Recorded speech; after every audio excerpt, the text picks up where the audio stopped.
So come check out their pizza and wine bar, or get a treat from the bakery made fresh daily. Plus, you can still do online ordering and takeout, along with gift cards. Just go to cafelatte.com and choose from their ever-changing selection of award-winning salads, sandwiches, and soups. Cafe Latte is located off Victoria and Grand and online at cafelatte.com. Hello, this is Ellie Krug with Ellie 2.0 Radio. Now my show will be on Saturdays from 10 to 11 and replayed on Sundays from 1 to 2. You will get to the best of Ellie 2.0 with talking about idealism, with guests who come in and who are idealistic, who are trying to change the world. And you will get me, Super Idealist. Tune in. We can't wait to hear from you. And you'll hear from me Saturdays from 10 to 11. With a look at your AM 950 weather, I'm Patrick Lilia. An excessive heat warning is in effect. Clear tonight with a low of 79, then more hot and humid conditions Wednesday with a high of 97. Latunji's Palette is a social enterprise business built with purpose and fortified with love. Discover the best peach cobbler in the world at Latunji's Palette, 1400 Park Avenue South in Minneapolis. Visit the website at latunjispalette.com. Portions of the following program may be pre-recorded. The views expressed and the opinions given by the individual host, guest, random reptoid, or chupacabra may not necessarily reflect those of AM 950 Radio, its affiliates, or its sponsors. Now, it's time to step into the unknown.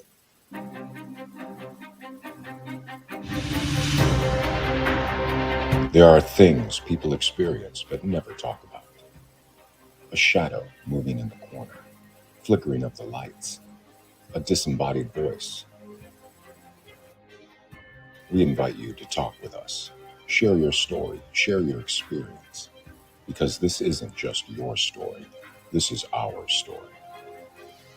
This is GhostBox Radio with Greg Bakun. And this is GhostBox Radio on AM 950, where every night we talk about the paranormal, ufology, Bigfoot, and so much more. My name is Greg Bakun, and thank you very much for joining me tonight.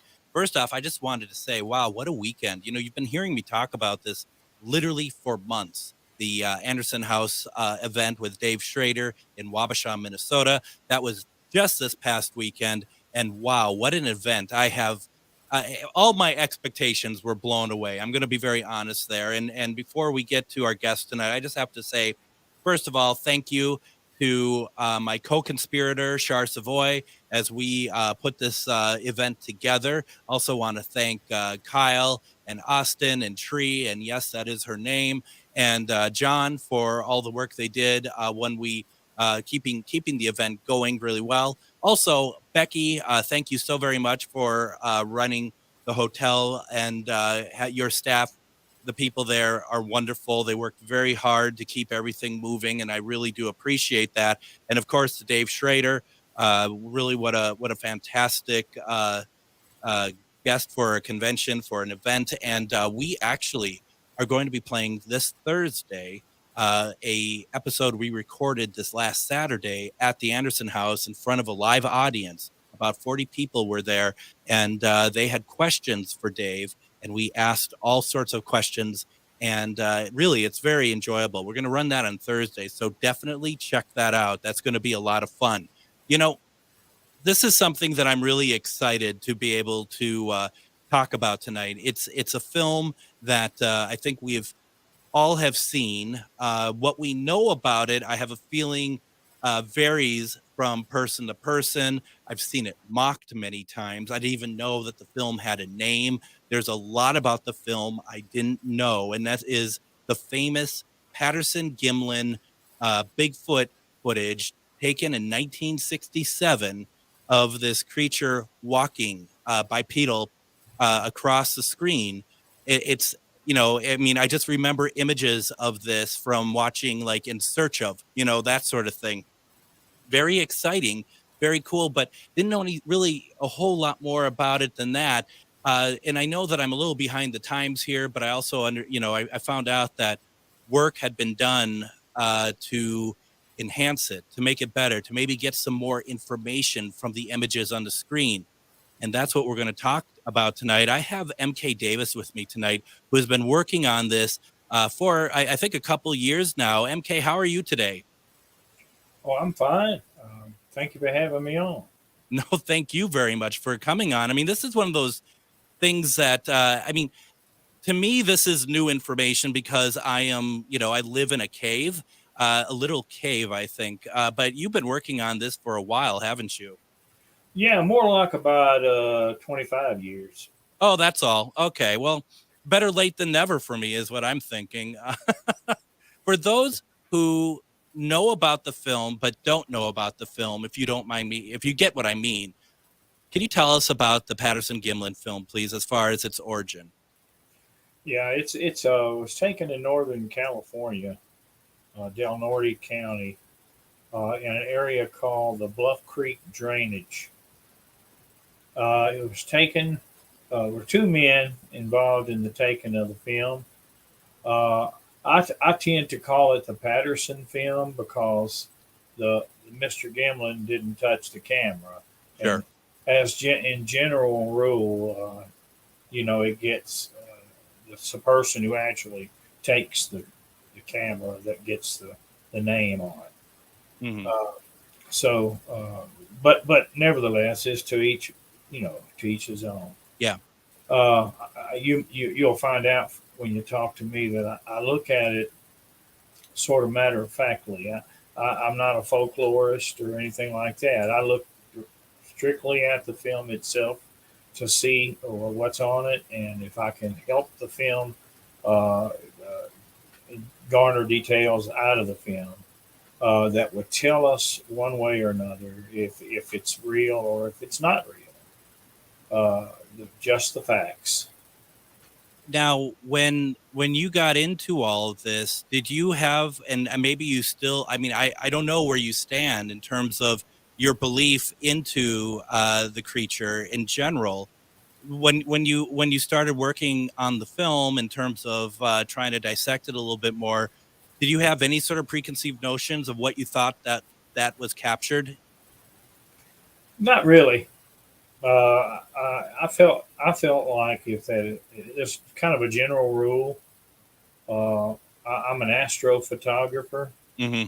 I take space photos, and when I got into this, it's because I saw a couple of really good frames from the original master that were so superior to anything that I had ever seen on television or in the theaters when it made a theater run. Mm-hmm. That I felt like that if you could improve it just 1%, the general rule is that you'll see 10 new things. Mm-hmm. And I felt like that the film might tell its own story. Sure. If you could improve it. And when I say improve it, I mean some of the lens defects can be improved on. Chromatic aberration, where it doesn't focus. Inexpensive lenses tend not to focus all the colors to one point. And you can actually use filtration and sharpen that up a good bit. And then bring everything to center with some stabilization.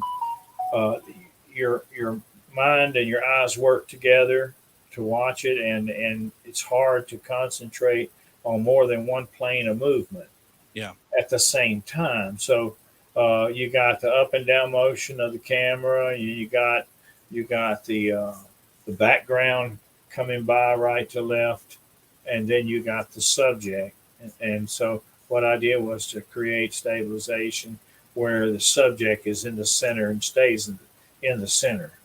And you only have the motion of the subject as it swings its arms and moves its legs.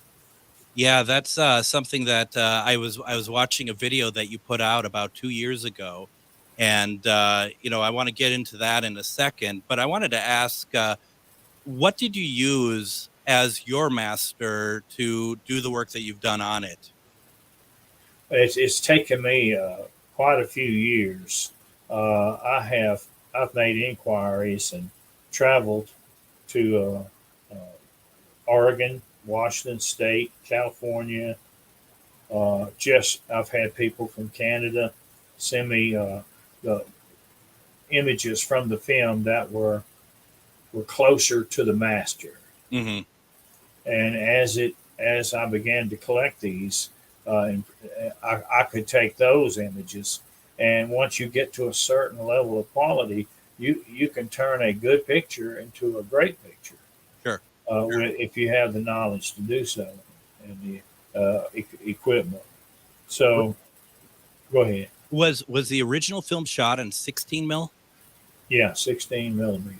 Okay, and I thought, did I read correctly, like 18 frames per second or something along those lines? It wasn't 18. It was slower than that. Was it slower than that? Yeah, it was probably just shy of 16 Okay. frames per second.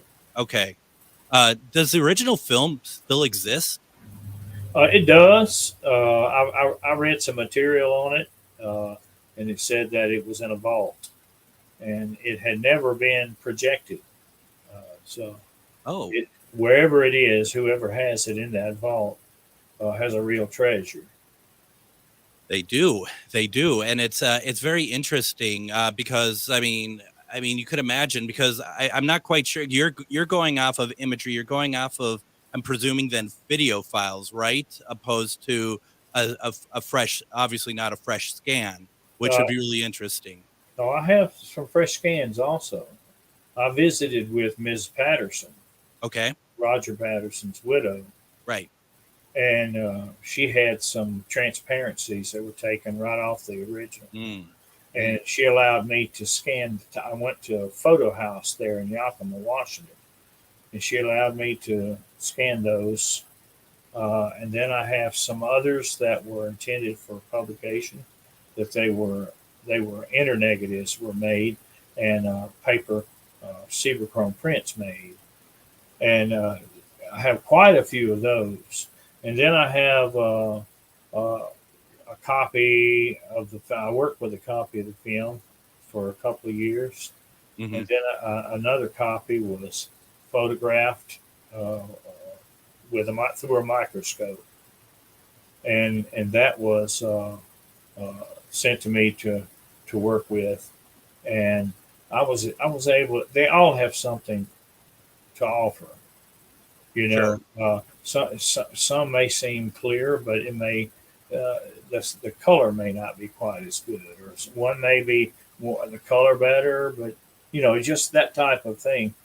Some of them maybe the sandbar shows up better, and maybe not so much in another. It's when you break something down forensically. It's not just entertainment. You're looking for details. So you start to collect all of the images that you can get. If you get a paper image from 1967, it's probably going to be yellowed. The paper will turn it yellow color. Right. And so you're going to have to correct for that to get it back to its vibrant color.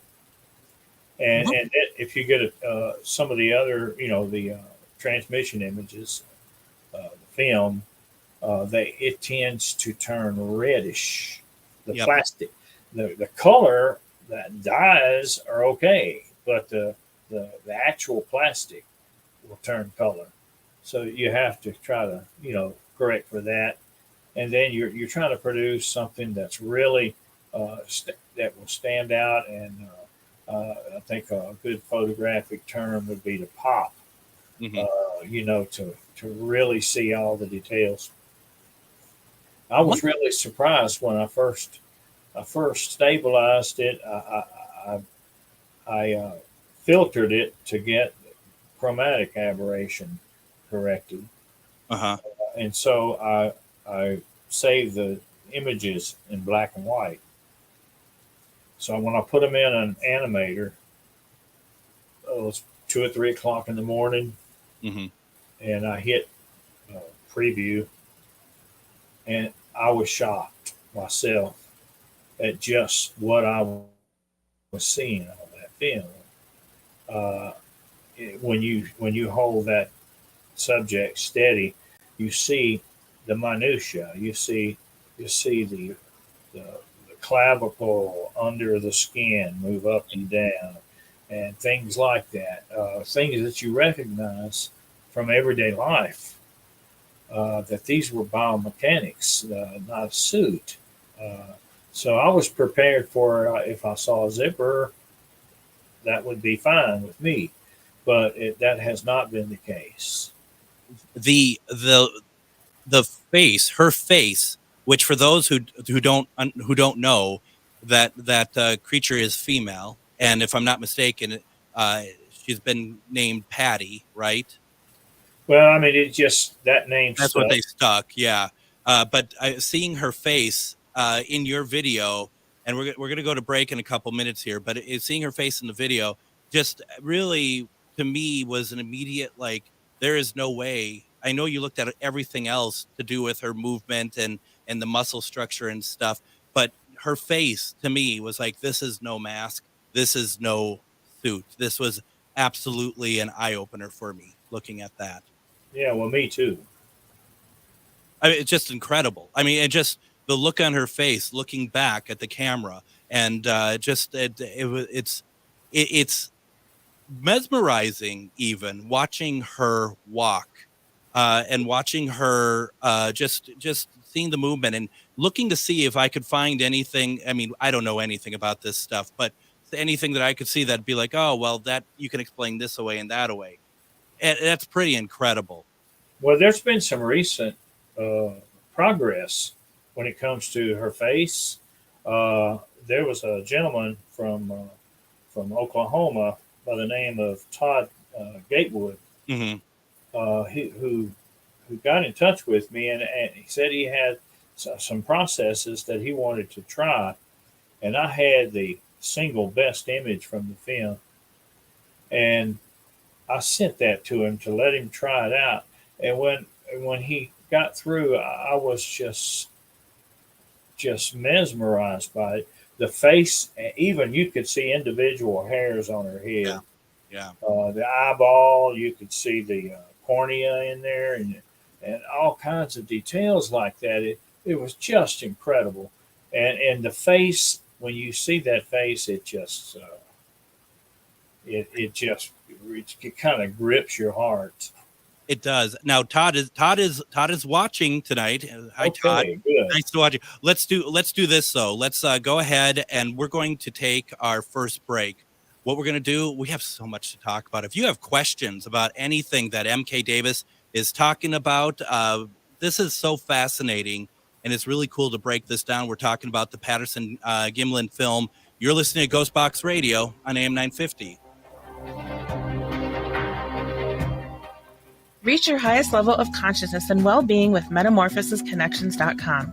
MetamorphosisConnections.com is an online directory of the best holistic and metaphysical practitioners to help you make your most informed choices.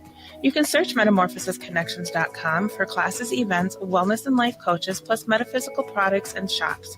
You can also search for a wide array of healers from all modalities, including EFT, sound healing, energy healing, light therapy, ancestral healing, shamanic healing, reflexology, past life regressions, hypnotherapy, yoga, and more. And if you're not sure where to start, the search feature on MetamorphosisConnections.com is tailored to help both those who know what they are looking for and those who are just starting. Come explore the possibilities for your higher self by visiting MetamorphosisConnections.com.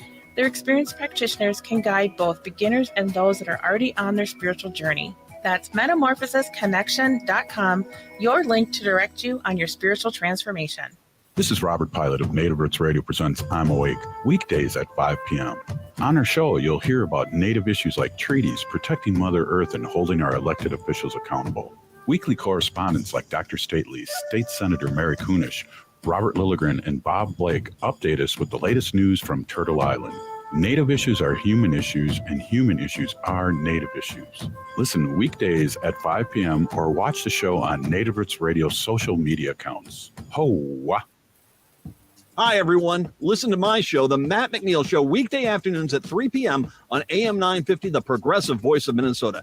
Every day we talk about politics, celebrating the Democrats taking control of Minnesota. But we also talk about a lot of other things, too. Parenting, sports, the arts, music. If it affects you in Minnesota, we'll talk about it. Plus, we have a lot of regular guests giving you national and local insight on the issues affecting you. Weekday afternoons, it's The Matt McNeil Show, 3 to 5 p.m. on AM 950, the progressive voice of Minnesota. I'm Candy Brothel. I'm Elizabeth Sullivan. And I'm Kelly Wagner. Energize yourself with AM 950's Sunday Shine Radio from 10 a.m. to 1 p.m. Sunday Shine Radio radiates wellness, consciousness, and curiosity. Join me, Candy Brothel, for Green Tea Conversations at 10 a.m. Exploring Sovereignty with Elizabeth at 11 a.m. And the Being Curious Show at noon. Our lineup focuses on igniting your own self-discovery and personal wellness. Tune in every Sunday for Sunday Shine Radio from 10 a.m. to 1 p.m. And let us guide you on an inspirational journey each week. You know, as I said in the last segment, that I was watching MK Davis's video about this wonderful film and the work that he's been doing on it. Then I went down a rabbit hole and I started watching, before I left my home to come here, I started watching other videos about sightings and what some of these sightings are, and some of them not, very obviously not real. And then, of course, some of them, they're scaring the you-know-what out of me. And I have to still get in my car, which is in my home is in a wooded area. Then I'm coming out here, which is in a wooded area. And I'm just like, no, this is faint of heart. I'm just already like, this is already too much. It was, it doesn't take much, MK Davis. I don't know. We have MK Davis with us, and he's been doing a lot of work on the Patterson-Gimlin film. The famous Bigfoot film that was shot in 1967. Also, like we said last segment, you had mentioned that Todd Gatewood was helping you, came to some conclusions. He's actually, at least he was, hopefully still is, listening as well. And Todd, if you want to come on the program at some point down the line, I'd be more than happy to have you on. MK, I have a more of a comment, I guess, really, from Ernie Pack. He says, there's just a brief image of the bottom of the creature's foot. That's what I wished I could see more clearly. It would be very difficult to mimic that with a suit or a costume. And it's funny because that caught my attention today too, when I was watching a few of these YouTube uploads of that film. Well, let me see what I can find on that. I have lots of material. If I could get one that's got a very clear image of the foot bottom. I actually have a cast right here. Let's see here. For those of you who are just listening on the radio and you're very interested in this, I bet you wish you were watching the live stream video of this right now, because MK is holding up a cast from that film. That's the foot right there. You can see we back up a little bit. That's incredible. It's very, very flat-footed.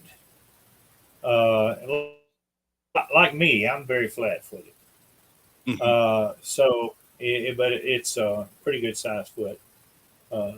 They get bigger, but this is Mrs. Bigfoot. You move up to Mr. Bigfoot, it'll be a good bit bigger. How long after the film was shot did they take that cast? This was taken that very day. Wow. Well, no, I take that back. It could have been taken. Patterson took a couple, but later on, Robert Titmus went back in there and took some more. I think this is one that Patterson took because he chose the very best looking ones, mm-hmm. not necessarily the most valuable scientifically. The ones with the flexion, at the bottom of the foot, bending and moving, even though they weren't as aesthetic, they were still they didn't look as good as this one. So so they picked those up later. Some other people that came in there and did that. So, it's absolutely incredible. And the film or the video that I saw that you had put out about 2 years ago, what I thought was really interesting is that you had focused on that she had something that was, I don't know, attached or whatever to her left side, and it's bigger than her hand, but at least at the time of the video, no, you can't really tell what it is, but there is something there. Yeah, I found it in four places in the film. It's in one place where it comes back far enough, you can see that it's not being held by the left hand, it's being steadied by the left hand. It's suspended on a lanyard around her neck. Sure. And you can see that in several of the Chrome prints. They're pretty good quality. You can see it. So whatever she's got there on her left side that she holds, he keeps it from swinging with her left hand.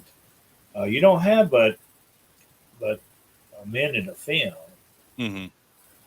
so you're trying to extrapolate all you can from it. When I find something like that, I publish it. People can make of it what they want, but it's there. Yeah. It follows along with her, and it's conjecture to try to figure out what it is, I guess, in a sense. But you got to wonder, is it some kind of satchel or something, and is that like a look at the inner workings of their society in some ways? If she's out with something, and perhaps that she needs something to put other things in or something. I don't know. Well, in days of yore, they had what they call a parfletch. And it's just basically it's kind of a pouch. It could be a pouch. It could be just something you fold. You put your things in it and you fold it and tie it up. Or it could be a satchel, like you said. Yeah.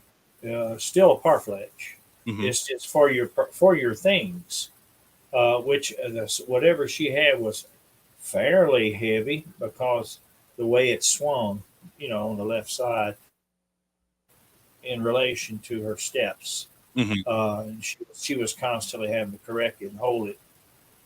She was trying to keep it on the opposite side of her body. So whatever she had, she must have considered it to be something of value. It's so interesting. What was the what was the reaction to the film when it was seen by the public in 1967? Well, they showed it they were primarily interested in scientists watching it. Yeah. Scientists weren't too impressed because they weren't watching what we have today to watch. They weren't watching the stabilized form, made from the very best images. And they were watching a copy of a copy of a copy that was in shaky and grainy and dark. When you copy a positive film, you copy positive to positive, you end up increases in contrast. It's boosted, and so all your brights get brighter and all your darks get darker.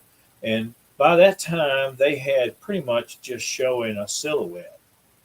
Okay. You couldn't really tell much, and I'm trying to be fair to the scientists because these men are saying, well, we want you to watch this film and we want you to believe it.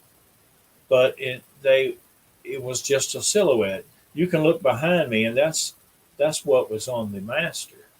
See on the wall behind me? Yep. Yeah, that's a long ways from a silhouette. So that I said at the beginning of my inquiry, I said that that there has to be a better version of the film because you can't get a good frame from a bad film. And all I'd ever seen was the shaky, grainy, dark. So when these there's a couple of frames that they essentially leaked out when the internet first became prevalent. Mm-hmm. And let me tell you what, the internet has been the receiver of a lot of leaked images since, not just from the Patterson film, but from a lot of different things. Mm-hmm. So when I saw it, I knew it had been treated the way you would treat an astrophoto if you were trying to get contrast out of it. So that's what intrigued me, was that someone was working on this really great frame to try to make it better. And so I began my inquiry, and so it ends up with stuff like you see back there on the wall. It's just one of the fantastic images, and I have Todd Gatewood's image. Can I call that one up here? Yeah, please do. Hold on here.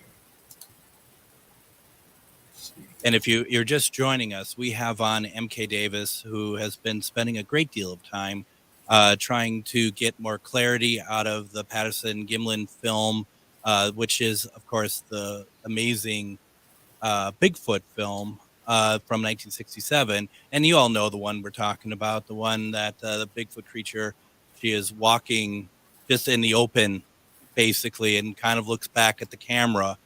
And it's incredible. And seeing the work that has been done on it is one of those things that, just kind of, to me, kind of like the Zapruder film for JFK, love to be able to get the best quality, to get a better look at what was happening there. And MK, the stuff that I saw in those videos were really, really incredible. Okay, I'm going to just hit my share button, and I think you have to do something over there on your end, don't you? Well, I don't know what, but we'll take a look. Let's see here. Settings.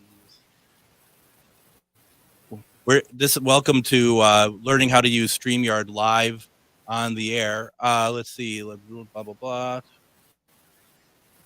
I am not seeing what I need to do, because you should be able to go into present and I think share, quite honestly. Yeah, I've got all that done. My screen says entire screen is sitting here in front of me. It says share, and I hit the button. But you got to you've got to okay it. Yeah, I don't see it anywhere. I don't see where I even need to do that, to be very honest. Let's see here.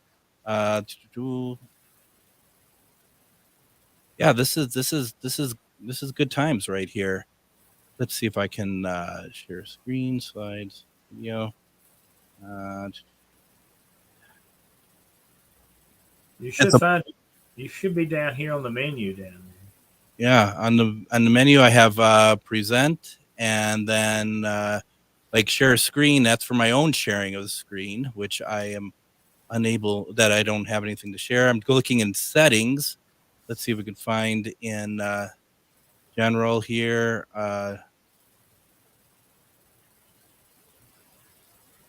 Yeah, unfortunately, I'm not seeing what I need to do on here, and I apologize for that. That's okay. Maybe I can send you something through the messenger, and sure. then you can put it up. Sure, I can. I have the same picture, but I have it with a watermark on it. So let me find that one. All right. So what we're doing, I mean, and that's the fun thing about this, folks, is that we're able to take a look at some of these amazing imageries. And once again, for those of you who are listening on the radio, this is where you'll want to go seek out. Go to GhostBox Radio with Greg Bakun on Facebook. If you're not able to do it while we're doing it live, go back and rewatch, and you'll see some of this imagery that we are going to be showing here in a second. It's really, really very cool stuff, I have to admit.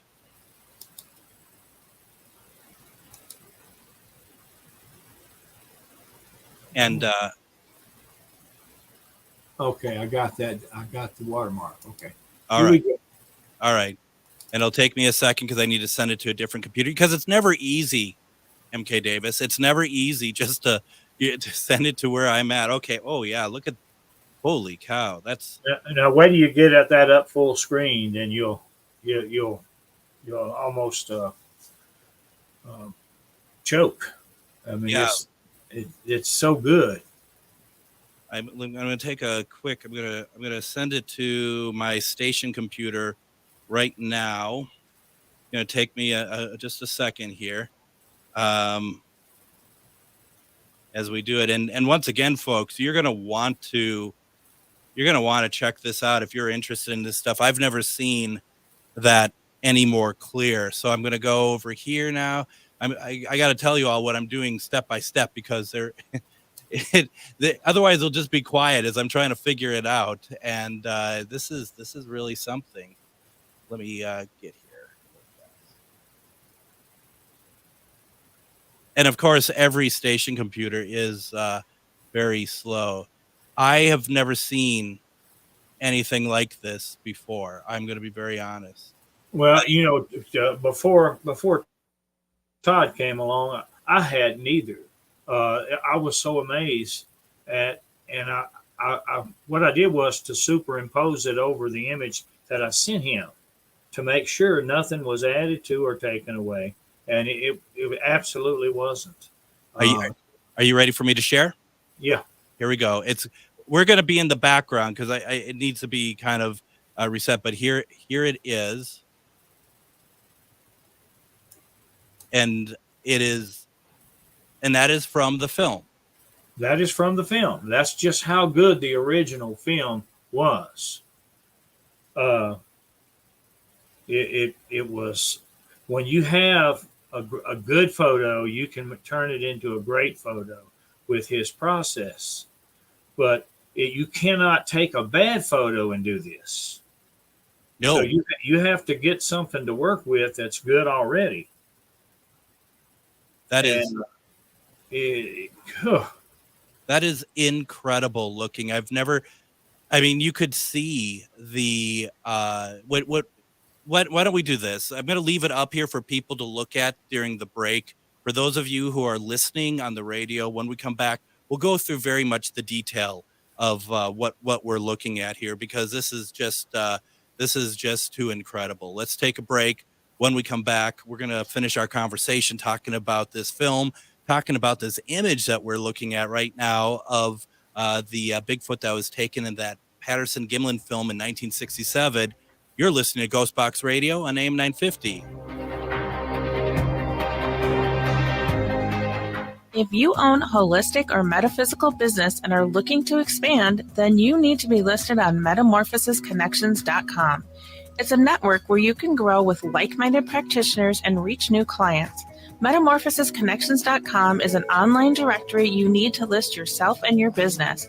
Our platform makes it easy for you to create listings of your products and services, and you can also choose to list your classes, events, and so much more. Metamorphosisconnections.com helps you create weekly and monthly promotional ads targeted towards your potential clients and promotes them for you via social media and newsletter. There are clients searching for your specialty right now. Let us help them find you. Start your listing today so you can share your own unique gifts and talents by finding the level of membership that best fits your needs. Let us help you reach your clients that are searching for what you do. Visit metamorphosisconnections.com and sign up today. Hey, it's Patrick for Zero Res, my cleaning heroes. Did you know as many as 1 in 5 Americans suffer from allergies caused by particles found in the air in your home? If you or anyone in your family suffers from allergies or asthma, or you just want cleaner, healthier air, Zero Res can help with their air duct and dryer vent cleaning service. The Zero Res 12-step professional source removal process guarantees your home will be cleaned to the highest standards. Not only will an air duct cleaning help this allergy season, but you will enjoy less dust, lower energy bills, and your home will stay cleaner longer. It's back to school time, so there's no better time for a fresh start than right now, and that's why Zero Res is taking $100 off air duct cleaning services through the rest of August. Call 9520-RES or go to ZeroResMinnesota.com right now and ask for the AM 950 special. Spell it backward or forwards, it's the same. Zero Res. With a look at your AM 950 weather, I'm Patrick Lilia. An excessive heat warning is in effect. Clear tonight with a low of 79, then more hot and humid conditions Wednesday with a high of 97. Latunji's Palette is a social enterprise business built with purpose and fortified with love. Discover the best peach cobbler in the world at Latunji's Palette, 1400 Park Avenue South in Minneapolis. Visit the website at latunjispalette.com. And join us tomorrow on GhostBox Radio with Greg Bakun. We're going to have on author Joseph Stewart as we look at his book, Demons, A Secular Look. That's going to be a great conversation. As I mentioned at the top of the program, Thursday, we're going to have question time with Dave Schrader. It's going to be a special episode that we had recorded this last Saturday at the Wabasha event at the Anderson House. It was quite the fun time. It's quite a fun episode. So even though it's not a live show that night, it's never been played before publicly, and I think you're going to enjoy it. And then Friday is Casual Friday, but we have special guest Patty Vasquez. She does a show right after mine, Driving It Home with Patty Vasquez. It's really exciting to have her on. She's a great person, and we're going to find out if anything paranormal has happened to her. So that is something to look forward to. But boy, we're having a fantastic conversation with MK Davis. We've been talking about this Patterson-Gimlin film. And this image that MK has sent to me that was actually provided to you by Todd Gatewood, this is really something else. And the more I was looking at it, MK, is that the facial structure, the nose and the eyes in particular, those are incredible. Well, they match pretty well to what eyewitness accounts from people who have seen them up close in daylight. Yeah. Have said. And one of them, there was a lady who she was camping, and she had just gotten into camp and had to use the restroom, and she stepped out away and got into this little opening there, and it had a lot of ferns and stuff, and she was relieving herself, and she heard something, and she looked across the little clearing, and this Bigfoot was walking straight toward her.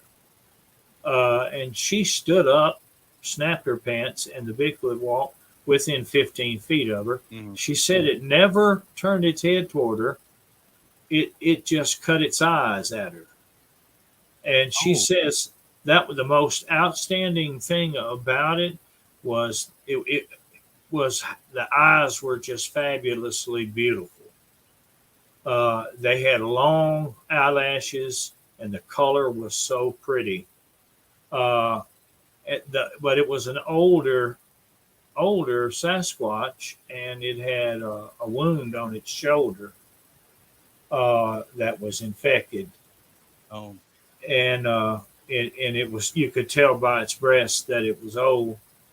But the eyes were the most outstanding thing about it. And I think you'll agree that this one right here has some outstanding eyes. Look at the length of the eyelashes. Totally. And there's so much life in those eyes.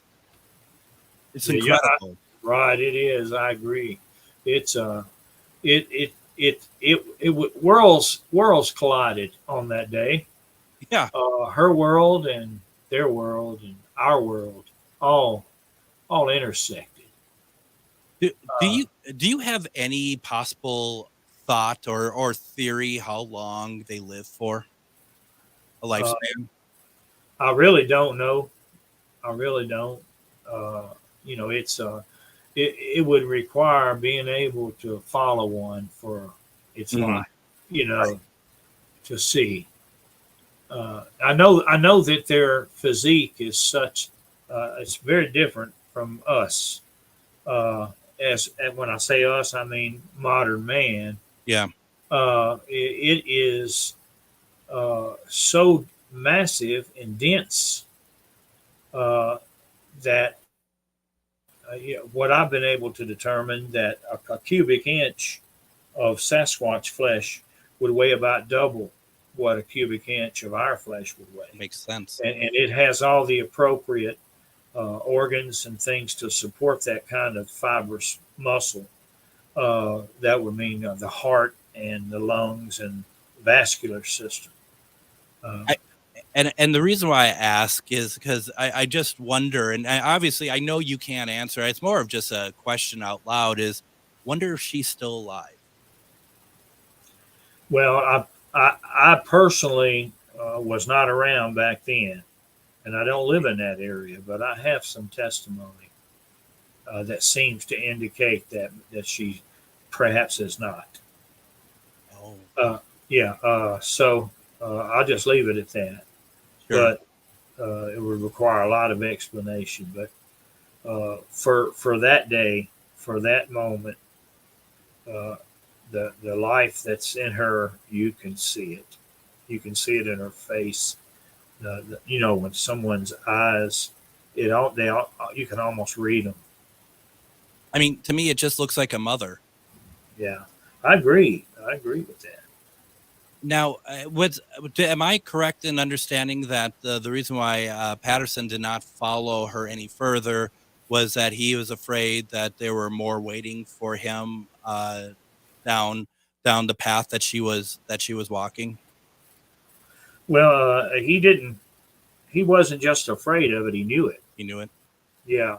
There had been a party of 7 of them that had been together up on top of the mountain up there and had been split up. And Patty, the one they call Patty here, and I guess her husband and a small one came down that way to the drain, to the Bluff Creek itself. And by the time that you see the film here, you don't see the other 2. So he knew that they were there. He just didn't know where. Getting Mr. Bigfoot mad at you probably wouldn't be too smooth. Well, and it makes me wonder if, and I mean, this is me watching too many like thug films and stuff. It's like they had her walk over there as sort of like to draw them Patterson-Gimlin over there so that they could, either scare them off or whatever else. I don't know. If she was used almost as bait. That's a good way of looking at it. I assume that she's got a good bit of smarts to her. Yeah. Now, as far as the entire story as how it could be put together, that there began 7, they split up, and then they ended up with just getting her on film. Now, whether it was her Mr. Bigfoot or maybe one of the other 7 that he was afraid of, I don't know. Yeah. Wow. It's incredible. I mean, and just the fact that by the time that film was taken, they had already been seeing them quite a bit in, like you said, swinging in the trees and whatever else, that they were not shy that day, were they? No, as far as the Bigfoot, yeah, I don't know about swinging in the trees. Where did I hear that? I thought you said that earlier. I apologize. Yeah. Well, I'm gonna tell you, she's pushing 1,000 pounds. Yeah. It would be very many trees that could handle that weight. Yeah, a small one. A child probably could go up a tree. Yeah. But I wouldn't think her. I think that she would be just trying to walk away. Well, and it makes sense as what you say, because we see it. We see either the nests or the warning areas that the trees are bent, right? That they're bent into shapes and not broken a lot of times, but actually bent. And I mean, that's that sort of power that's pulling like that sort of weight that has that strength to pull them. Yeah, I've seen like a 3 or 4 inch tree just snapped off. Yeah. And then I've seen a tree darn near that size pull up by the roots. Mm-hmm. Mm-hmm. The root ball and all gone. We were. I was in the Kentucky, Indiana area, and we saw stuff I've never thought I would see in my life that was along those lines as well, with trees just being bent and turned into like a structure of some kind. I've never seen anything like it before, and it just defies explanation in a lot of ways. Well, when it comes to the Patterson film, you're looking at a very complicated scenario, Mm-hmm. and the story itself, the story itself leaves a lot to be desired. If you look into the nuts and bolts of the story, the storyline that they tell to explain the film is very inadequate. Okay. So something else occurred there besides what they said. And so I know a good bit about it, but we just don't have time to get into it. In 1 hour, you just have to kind of. It would take it's voluminous, but that's kind of the way it is. Well, it sounds like a book that needs to be written, doesn't it? Well, probably so. It's not easy to call the film's maker, a storyteller. Yeah. But I'm satisfied the film is real, but I'm just as satisfied that their story is not. Mm-hmm. Mm-hmm. It's not real. It's not authentic. Something else occurred. I know that they were down there past November. Okay. So they had made themselves a makeshift corral and had fresh hay in it, and that was in November. Mm-hmm. It's they took the film on a Friday and showed it on a Sunday. And this film was of a peculiar stock. It only had 2 places in the United States that would develop it. Had 2-week turnaround time. Oh, you see what I mean? Absolutely. It was just it's just they're not telling the whole story. Well, and I was reading, and reading doesn't always mean facts, but I was reading that there was conversation that that film was shot in 1967, but some believed, as you're just basically saying, that there's some that believe it was shot before that. Yeah, but me being an astrophotographer, I look at the things like the shadows, mm-hmm. and at that latitude, October the 20th, you can't have a shadow right under you. That's summertime stuff. Yeah. And once it gets into October, the sun never gets high enough for that. So that tells you right there that it wasn't October. But some people say, well, it don't matter, but I think it matters. I think all the facts matter. Well, it's an important film.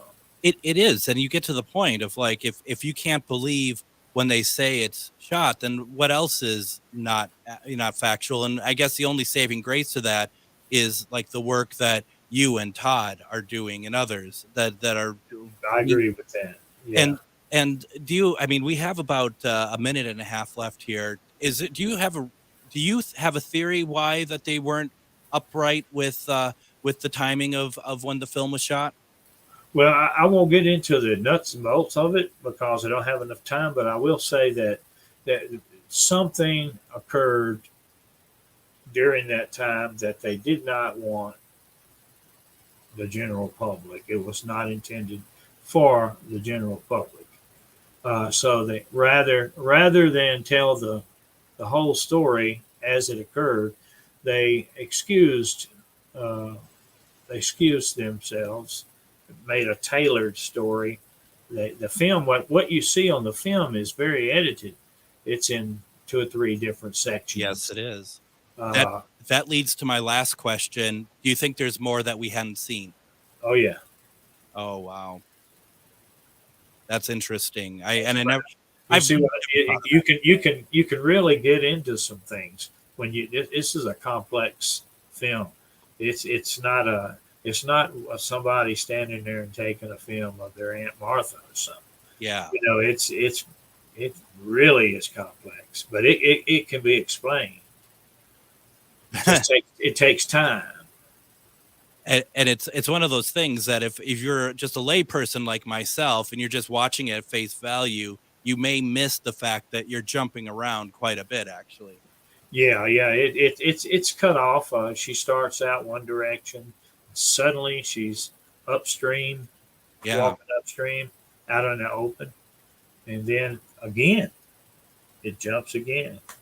So it's anytime that you have a skip in the action like that, it's either done with the camera off and on, or it's either done with in the editing room. It's editing either way. Absolutely. MK Davis, we're out of time. Thank you so very much. Hopefully we can catch up at some point and talk more about this if that works for you. Sure, I would be happy to. That is fantastic. Everyone, thank you very much for joining me today. What a fascinating conversation. We're back tomorrow talking about demons. Have a good night, everybody. Your Need to Know News headquarters, the Tom Hartman Program, AM 950, KTNF, St. Louis Park.